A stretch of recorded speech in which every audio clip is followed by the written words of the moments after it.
गीत की शादी रॉकी से होती है। रॉकी और लकी दोनों भाई जिनका आपस में बड़ा प्यार होता है। अरे वाह भाभी, क्या खाना बना है। अब तो घर में ही होटल वाला स्वाद रोज मिला करेगा। अरे लकी, तुम अभी जानते नहीं हो मुझे। तुम बस डिश का नाम बोलो, मैं तुम्हें इसी किचन में बना कर खिलाऊंगी। चढ़ा रहा है तुम्हें ये, और तुम भी ना। गीत रॉकी के छोटे भाई को दोस्त की तरह मानती। वो रॉकी के साथ उसकी भी जरूरतों का ध्यान रखती। लकी, ये रहे तुम्हारे कपड़े, धोकर प्रेस करवा दिया है, अलमारी में सजा लो।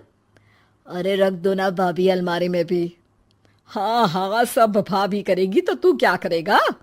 रहने दीजिए ना माँ जी, शादी हो जाएगी तो खुद ही सुधर जाएगा।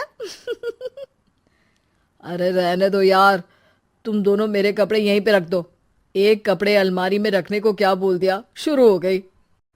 एक दिन, रॉकी सुनिए ना, कल जल्दी आ जाना, मुझे मायके जाना है, या सुबह छोड़ दीजिए और शाम को लेकर आ जाना। अरे नहीं नहीं, कल तो बिल्कुल पॉसिबल नहीं है, कल मीटिंग है। तुम लकी के साथ चली जाओ ना, और उसे कह देना कि शाम को लेकर भी आ जाएगा। लकी भाभी को लेकर मायके जाता है, शाम को लेकर भी आता है। आते वक्त, लकी, तुम्हारे लिए मैंने एक लड़की देखी है, बहुत सुंदर है। अच्छा, क्या बात है भाभी, मुझे भी दिखा दो, और उससे भी पूछ लो कि मुझसे शादी करेगी ना। इतनी सुंदर होगी तो मुझसे क्यों शादी करेगी भाभी। अरे वाह, क्या बुराई है तुम में, इतने अच्छे हो दिखने में। हाँ, बस अपनी भैया से थोड़ा कम हो। हाँ भाभी, आपको तो भैया से अच्छा कोई लगता ही नहीं है। लकी, तुम्हारे भैया हैं ही लाखों में एक। रात में दोनों घर आते हैं, लेकिन थोड़ी ही देर में उनके घर रॉकी की मौत की खबर आती है। हे भगवान, ये क्या हो गया। मेरा बेटा मुझे वापस कर दो। सब मिलकर माँ और गीत को संभालते हैं। एक दिन, गीत बेटा, अब तो रॉकी रहा नहीं, तू देख ले अगर मायके जाना हो तो। गीत कुछ नहीं बोलती और कमरे में चली जाती है। एक दिन बुआ सास उन लोगों के घर आती है। अरे भाभी, किसकी नजर लग गई आप लोगों के घर में। मुझे तो लगता है कि इस लड़की के ही पैर ठीक नहीं है, तभी तो आते ही हमारे घर का चिराग खा गई। बुआ सास की बात सुनकर गीत को रोना आ जाता है। वो अपने कमरे में जाकर जोर जोर से रोने लगती है। लकी को ये सब देखकर अच्छा नहीं लगता। बुआ क्या बोल रही हैं? किसी का जीना मरना ऊपर वाले के हाथ होता है, ना कि किसी के पैर पर। अरे देख लो भाभी, छोटा भी हाथ से निकल रहा है। ऐसा ना हो कि ये लड़की सबको आपके खिलाफ कर दे। तभी वहां गीत चाय लेकर आती है। लीजिए बुआ जी, चाय पी लीजिए। बुआ तो घर से चली जाती है, लेकिन सास के मन में गीत को लेकर नेगेटिव विचार भर जाते हैं।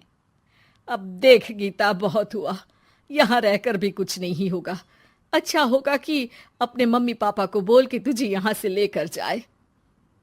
और गीत अपने मायके चली जाती है, जहां आस पड़ोस के लोग कहते हैं, अरे रे, बेचारी की शादी के 2 साल ही हुए थे, लेकिन पति नहीं रहा। सास ने भी घर से निकाल दिया। देखो भाई भाभी कब तक साथ रखते हैं। और शादी करा देनी चाहिए इसकी, तो उम्र ही क्या है इसकी। हाँ, लेकिन करेगा कौन। एक तो शादीशुदा, ऊपर से कलंक पति की मौत का।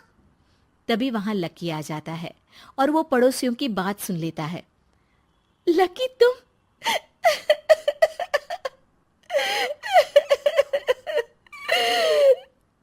भाभी, ये जमाना आपको जीने नहीं देगा, लेकिन आप चिंता मत करना, मैं आपको आपके हिस्से की सारी खुशियां दूंगा। लीजिए, माँ ने आपका ये बैग भेजा है, इसमें आपके जरूरी सामान है जो वहीं रह गए थे। लकी देखता है कि गीत को ससुराल से लेकर मायके तक हर जगह सिर्फ ताने ही सुनने पड़ते हैं। वो सीधे अपनी माँ के पास जाता है। माँ, एक बात सुनो, ये कहाँ का न्याय है। एक लड़की जो छोटी सी उम्र में अपना पति खो चुकी है, वो अब दुनिया के ताने भी झेल रही है। यार, ये तो गलत है ना माँ। हमें भाभी का सपोर्ट करना चाहिए। क्या भैया होते तो भाभी को ऐसा देखकर दुखी नहीं होते?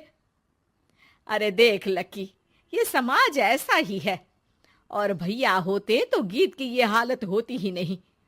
बिना पति के औरत को तो ये सब झेलना ही पड़ता है। लेकिन कोई तो जरिया होगा ना माँ, भाभी भी हमारे परिवार का हिस्सा है, हम कुछ तो कर सकते हैं ना उनके लिए। हिस्सा है नहीं, हिस्सा थी। और अब तू ज्यादा ना भाभी भाभी करना बंद कर दे, समझा? कुछ दिन ऐसे ही बीतते हैं और एक दिन लकी देखता है कि गीत उसके ही कॉलेज में पढ़ने आई है। अरे भाभी, आप यहाँ कॉलेज में कैसे? लकी, मैंने पढ़ने का निर्णय लिया है। शादी के कारण मेरी पढ़ाई को बीच में ही रोक दिया गया था, पर अब जब कुछ नहीं बचा तो मैंने सोचा पढ़ाई में ही मन लगाऊं। अरे आपने बिल्कुल सही सोचा भाभी। किसी भी तरह की कोई भी जरूरत हो तो प्लीज बिना किसी हिचक के बताना, मैं हूं आपकी मदद के लिए। लेकिन कहते हैं ना, गीत की जिंदगी में सब कुछ बहुत दिनों के लिए ठीक नहीं रहा और एक दिन क्लास में, अरे ये विधवा है, इसकी तो शादी हो चुकी है। क्या बात कर रहे हो? हमारे साथ तो बैठकर ऐसे पढ़ाई करती है जैसे बच्ची हो। अरे बच्ची नहीं, बहुत शातिर है ये। किसी को नहीं बताया कि ये शादीशुदा है, वरना हम इसे आंटी आंटी कहकर पुकारते ना। अरे अब तो पता चल गया ना आंटी जी। Aunty aunty. फिर क्या, सभी गीत को आंटी बोलकर चिढ़ाने लगते हैं। गीत को रोना आ जाता है और वो क्लास के बाहर जाकर रोने लगती है। सामने से लकी आ जाता है। अरे क्या हुआ भाभी, आप रो क्यों रही हैं? तभी पीछे से एक लड़की आ जाती है। हे हैंडसम, इस औरत से ना दूर रहना, इसके प्यार में मत पड़ जाना, क्योंकि ये शादीशुदा है। हमारे साथ झूठ बोलकर हम जैसी ही रह रही थी। हाँ तो क्या गलत है? सही उम्र में तुम्हारे माता पिता तुम्हारी पढ़ाई छुड़वा देते तो आज तुम भी शादीशुदा ही होती ना। और इनका पति नहीं रहा, उसमें इनका क्या कसूर? अरे कोई अपने जीवन को नई शुरुआत दे रहा है तो तुम लोगों को क्यों मिर्ची लग रही है? अरे तुझे बड़ी दया आ रही है, कर लेना तू शादी। लकी तब तो कुछ नहीं बोलता, लेकिन ये बात उसके मन में घर कर जाती है। और फिर एक दिन, माँ, मैं गीत से शादी करना चाहता हूँ। अरे क्या बक रहा है बेटा, तेरा भाई तो खा गई वो, अब मैं अपना दूसरा लड़का नहीं खो सकती। नहीं माँ, मैं गीत को यूं परेशान नहीं देख सकता। उसका कॉलेज में भी लोगों ने जीना मुहाल कर रखा है। मैं उनसे शादी कर उन्हें फिर से इस घर की बहू बनाऊंगा। तुम मानती हो तो ठीक है, नहीं तो मैं घर छोड़कर चला जाऊंगा। अरे मुझे मंजूर है बेटा। लकी माँ के साथ गीत के घर जाता है और उसका हाथ मांगता है। घर वाले मान जाते हैं। थोड़े से इनकार के बाद गीत भी लकी से शादी करने को मान जाती है।